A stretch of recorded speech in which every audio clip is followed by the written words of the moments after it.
శ్రీమాత్రే నమ. జై లలితాంబిగాయి నమో నమ. అందరికీ నమస్కారం అండి. అమ్మదయతో అందరూ బాగుండాలి, అందులో మనం ఉండాలండి. ఈరోజు మన బంగారు లలితమ్మ గురించి 61వ శ్లోకం నుంచి 65వ శ్లోకం వరకు ఏం చెప్తున్నారో చక్కగా తెలుసుకుందామండి. మన బిజీ ప్రపంచంలో కొంత సమయం అమ్మవారి కోసం తెలుసుకుని అమ్మవారి దగ్గర నుంచి ప్రశాంతతని పొందడానికే ఈ వీడియో చేస్తున్నానండి. తప్పకుండా మీ అందరికీ నచ్చుతుందని కోరుకుంటూ ముందుగా 61వ శ్లోకంలో లలితమ్మ గురించి ఏం వివరిస్తున్నారో మనం చక్కగా తెలుసుకుందాం. పంచప్రేతాసనాసీనా పంచబ్రహ్మస్వరూపిణి చిన్మయీ పరమానంద విజ్ఞాన ఘనరూపిణి. ఇప్పుడు మనము సాధారణంగా ఈ లలితా త్రిపుర సుందరి పటము అందరిళ్లలోనే ఉంటుందండి. ఈ పటంలో చూస్తే అమ్మవారు ఒక ఆసనము, ఒక సింహాసనంలో కూర్చుని మనందరినీ కూడా అభయహస్తం వరదహస్తంతో ఆశీర్వదిస్తూ ఉంటారు. ఈ పటం ఎక్కడో కాదండి, ఆ బంగారు తల్లి వాళ్ళ ఇంట్లో చింతామణి గృహాంతస్థ, ఆ చింతామణి గృహంలో అమ్మవారు ఈ ఆసనం వేసుకుని కూర్చుంటారండి. ఇక్కడ పంచప్రేతాసనాసీన అంటే ఇక్కడ 5 దేవుళ్ళు ఎవరు? బ్రహ్మ, విష్ణు, ఈశ్వరుడు, రుద్రుడు. ఈ నలుగురు కూడా అమ్మవారు కూర్చునే ఆసనానికి కుర్చీ కోళ్ళు అంటే అవి లెగ్ సపోర్టర్స్ అంటారు కదా, అలాగా ఈ నలుగురు ఉంటారండి. సదాశివుడు ముందు ఏం చేస్తారంటే సదాశివుడు ఈ ఆసనం మీద పడుకుంటారండి. తర్వాత అమ్మవారు సదాశివుడి మీద కూర్చుంటారు. అమ్మవారి ఆసనానికి 4 కోళ్ళకి ఆధారంగా బ్రహ్మ, విష్ణు, ఈశ్వరుడు, రుద్రుడు ఈ 4 కోళ్ళని మోస్తూ ఉంటారు.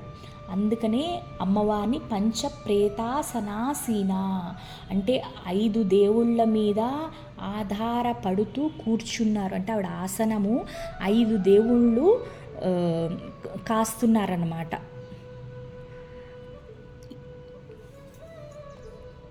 పంచబ్రహ్మస్వరూపిణి.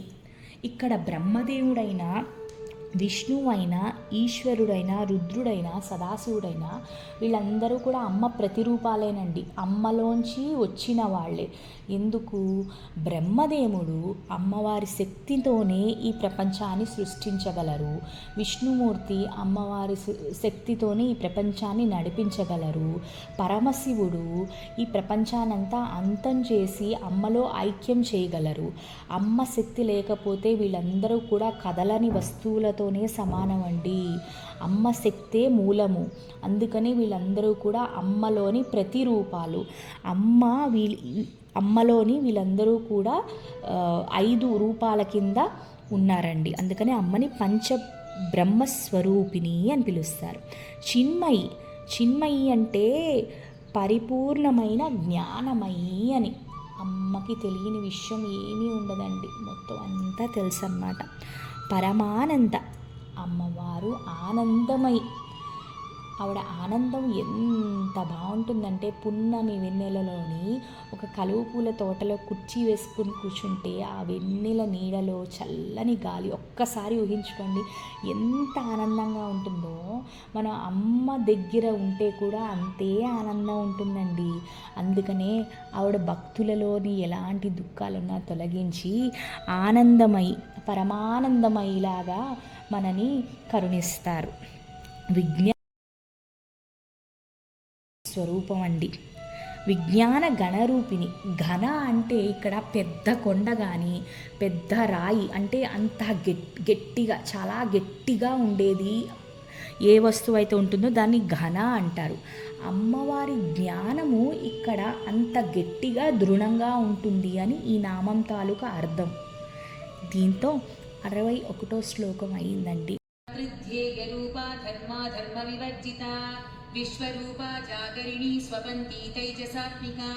లలితమ్మ ధ్యానమై అండి. ఇక్కడ ధ్యానము అంటే మెడిటేషన్. ఆమె అమ్మవారు ఎప్పుడూ కూడా ఘోర ధ్యానంలో ఉంటారు. ఈ ధ్యానంలో ఉంటూనే ఈ ప్రపంచానంతా కూడా చాలా సులువుగా పరిపాలించేస్తారండి.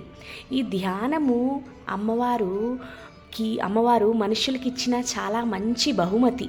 ఎందుకు అంటే కొందరు ఉంటారు ఒక చిన్న దీపం పెట్టుకుని రోజు ఆ దీపపు వెలుగులోనే ఏదో ఒక నచ్చిన అమ్మవారినో అయ్యవారినో తలుచుకుంటూ ధ్యానించుకుంటారు. అంటే ఈ ధ్యానం వల్ల మనుషుల్లోని మంచి బుద్ధి, మంచి ఆలోచనలు కలిగించే ఒక క్రియ అండి ఇది. లలితమ్మ ఆమె భక్తులకి ఇచ్చిన బహుమతి కింద మనందరం భావించుకుంటూ, అంటే కొందరు ధ్యానము అంటే మౌనంగా చేస్తారు, కొందరు ఓం శ్రీమాత్రే నమః అంటే రకరకాలుగా ధ్యానాన్ని చేసుకుంటారు. ఏ రకంలో చేసుకున్నా వాళ్ళకి వచ్చేది మంచి బుద్ధి, మంచి ఆలోచన, వాళ్ళ రోజు అంతా కూడా మంచిగా ఉండడానికే అమ్మవారి తాపత్రయం అన్నమాట అని పిలుస్తారు. ధర్మాధర్మ వివర్జిత, ఈ నామాన్ని కొంచెం విడదీస్తే ధర్మ అధర్మ వివర్జిత. ధర్మము అధర్మము పైనే ఎప్పుడు అమ్మ ఉంటారు, ఇవన్నీ కూడా అమ్మ కిందనే. అమ్మ ఇవేమీ పాటించాల్సిన అవసరం లేదండి. ఈ ధర్మము అధర్మము కూడా ఆవిడ మనుష్యుల కోసమే సృష్టించారు. ఎవరైతే అధర్మాన్ని వదిలేస్తున్నారో అంటే తప్పుదారిలో వెళ్తున్నట్టు, వాళ్ళు ఎవరైతే ధర్మాన్ని వదిలేస్తున్నారో వాళ్ళు తప్పుదారిలోకి వెళ్తున్నట్టు, అధర్మం తీసుకుంటున్నట్టు. ఇక్కడ అమ్మ తప్పు చేసే సమస్యే లేదండి. అందుకని ఆవిడకి ధర్మం కానీ అధర్మం కానీ వర్తించవు. విశ్వరూప, అమ్మవారు ఈ విశ్వమంతా కూడా మొత్తం వ్యాపించి ఉన్నారండి. ఆవిడికి విశ్వరూపము పటంలో చూస్తే 1000 తలలు ఉన్నట్టు, 1000 మొహాలు ఉన్నట్టు, 1000 చేతులు, ఆ 1000 చేతుల్లో 1000 అస్త్రాలు. ఇలాంటి పటాలు చూస్తుంటే మనకేమనిపిస్తుందంటే మనలో ధైర్యం అండి. ఇన్ని వేల మొహాలు మనని చల్లగా చూడడానికి, ఇన్ని వేల చేతులు, వాటిలో అస్త్రాలు మనని కాపాడడానికి అమ్ముంది అనిపిస్తుంది. అలాగే ఒక చిన్న పాట కూడా ఉంటుందండి. నేను ఎప్పుడు కూడా ఈ విశ్వరూప అని లలితలో ఈ నామం చదివినప్పుడు నాకు ఈ పాటే గుర్తొస్తుంది.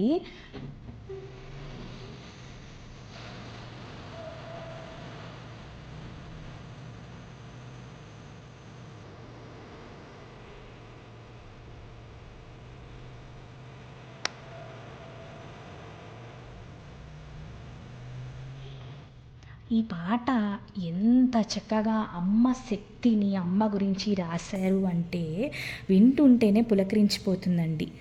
జాగరణి, జాగరిణి. జాగరణి అంటే మనము మానవులు ఉదయాన్నే లేచి కాఫీ తాగి ఆఫీసులకు వెళ్ళేవాళ్ళు ఆఫీస్ పనులు చూసుకుంటారు, ఇళ్లలో ఉండేవాళ్ళు ఇళ్ళ పనులు చూసుకుంటారు. మనము లేచి తిరగడానికి మనిషిలోని ఒక జీవ ఆత్మ కావాలండి. ఎప్పుడైతే ఈ ఆత్మ శరీరాన్ని వదిలి వెళ్ళిపోతుందో ఆ శరీరము కదలలేని వస్తువుతోనే సమానము. ఈ జీవాత్మ ఎవరో కాదండి, ఆ లలితా త్రిపుర సుందరే మన లోపల ఉండి మనతో అన్ని పనులు చేయిస్తారు. అందుకనే అమ్మని జాగరణి అని పిలుస్తారు. స్వపంతి, స్వపంతి అంటే మనము నిద్రపోతాము, నిద్రపోయినప్పుడు మనకి కలలు వస్తూ ఉంటాయి. ఆ స్థితిలోని మన శరీరం కదలదండి, కానీ మన మెదడు పనిచేస్తూనే ఉంటుంది. ఇక్కడ అమ్మ స్వపంతిగా అంటే ఆ జీవము, స్వపంతి జీవముగా మనలో కలలు రావడానికి, ఆ కళలలో మనము చూడండి మనం కూడా ఏదో మాట్లాడేస్తూ ఉంటాం, చేసేస్తూ ఉంటాం, ఏదో ఒక క్రియ చేస్తూ ఉంటాము. అమ్మ ఇక్కడ స్వపంతిగా ఉంటుంది. తైజసాత్మిక, ఈ కళ వచ్చేటప్పుడు అమ్మ స్వపంతి రూపాన్ని తైజసాత్మిక అని పేరుతో పిలుస్తారండి. ఇది 62వ శ్లోకం తాలూకా అర్థం. శ్రీమాత్రే నమః. Thank you so much. సుప్తా ప్రాజ్ఞాత్మికా తుర్యా సర్వావస్థా వివర్జితా సృష్టికర్త్రీ బ్రహ్మరూపా గోప్త్రీ గోవిందరూపిణి. మన మనుష్యుల జీవితంలో 4 స్థితులు అమ్మవారు సృష్టించారండి.